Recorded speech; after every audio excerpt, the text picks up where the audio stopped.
साथियों, यहां अलग अलग आयु वर्ग के बहन भाई बैठे हैं। क्या कभी किसी को याद पड़ता है, और याद पड़ता है तो मुझे बताना, क्या किसी को याद पड़ता है कि उत्तर प्रदेश के इतिहास में कभी एक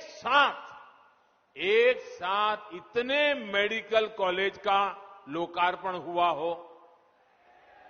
हुआ है कभी? नहीं हुआ है ना। पहले ऐसा क्यों नहीं होता था और अब ऐसा क्यों हो रहा है? इसका एक ही कारण है, राजनीतिक इच्छा शक्ति और राजनीतिक प्राथमिकता। जो पहले थे उनकी प्राथमिकता अपने लिए कमाना और अपने परिवार की तिजोरी भरना था। हमारी प्राथमिकता गरीब का पैसा बचाना, गरीब के परिवार को मूलभूत सुविधाएं देना। साथियों, बीमारी अमीर गरीब कुछ नहीं देखती है, उसके लिए तो सब बराबर होते हैं।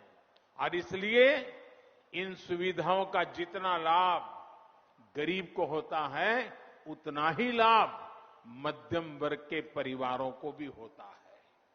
साथियों, 7 साल पहले जो दिल्ली में सरकार थी और 4 साल पहले जो यहां यूपी में सरकार थी, वो पूर्वांचल में क्या करते थे?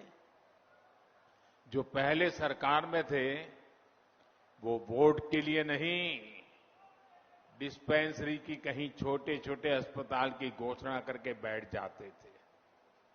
लोग भी उम्मीद लगाए रहते थे, लेकिन सालों साल तक या तो बिल्डिंग ही नहीं बनती थी, बिल्डिंग होती थी तो मशीन नहीं होती थी, दोनों हो गई तो डॉक्टर और दूसरा स्टाफ नहीं होता था। ऊपर से गरीबों के हजारों करोड़ रुपए लूटने वाली भ्रष्टाचार की साइकिल, ये भ्रष्टाचार की साइकिल 24 घंटे अलग से चलती रहती थी। दवाई में भ्रष्टाचार, एम्बुलेंस में भ्रष्टाचार, नियुक्ति में भ्रष्टाचार, ट्रांसफर पोस्टिंग में भ्रष्टाचार। इस पूरे खेल में यूपी में कुछ परिवारवादियों का तो खूब भला हुआ। भ्रष्टाचार की साइकिल तो खूब चली, लेकिन उसमें पूर्वांचल और यूपी का सामान्य परिवार पिसता चला गया। सही ही कहा जाता है, जाके पावन फटी बिवाई,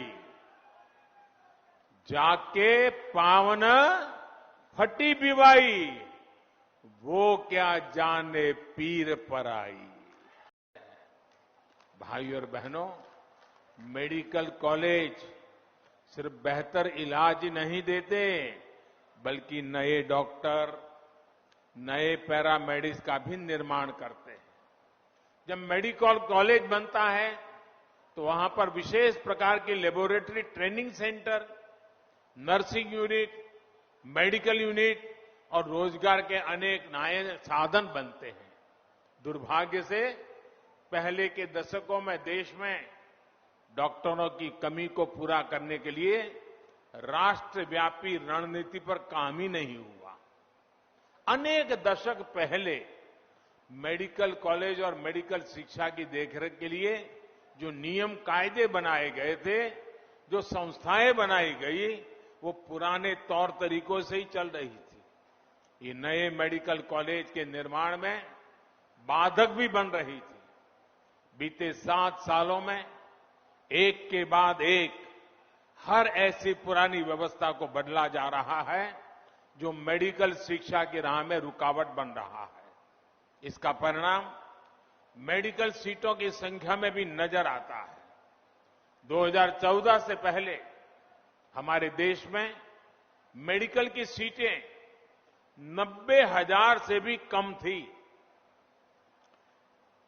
बीते 7 वर्षों में देश में मेडिकल की 60,000 नई सीटें जोड़ी गई हैं। यहां उत्तर प्रदेश में भी 2017 तक सरकारी मेडिकल कॉलेजों में मेडिकल की सिर्फ 1900 सीटें थी, जबकि डबल इंजन की सरकार में पिछले 4 साल में ही 1900 नई सीटों से ज्यादा मेडिकल सीटों की बढ़ोतरी की गई है।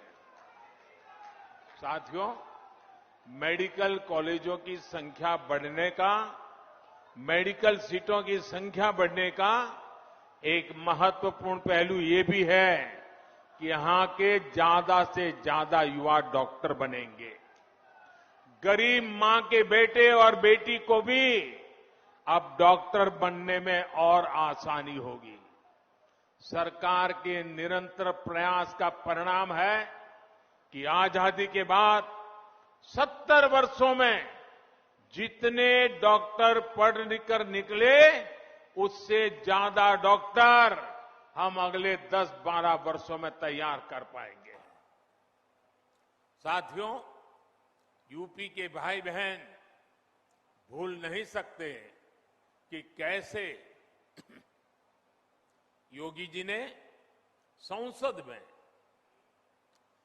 यूपी की बदहाल मेडिकल व्यवस्था की व्यथा सुनाई थी। योगी जी तब मुख्यमंत्री नहीं थे, वे एक सांसद थे और बहुत छोटी आयु के वो सांसद बने थे। और अब आज यूपी के लोग ये भी देख रहे हैं कि जब योगी जी को जनता जनार्दन ने सेवा का मौका दिया तो कैसे उन्होंने दिमागी बुखार को बढ़ने से रोक दिया। इस क्षेत्र के हजारों बच्चों का जीवन बचा लिया। सरकार जब संवेदनशील हो, गरीब का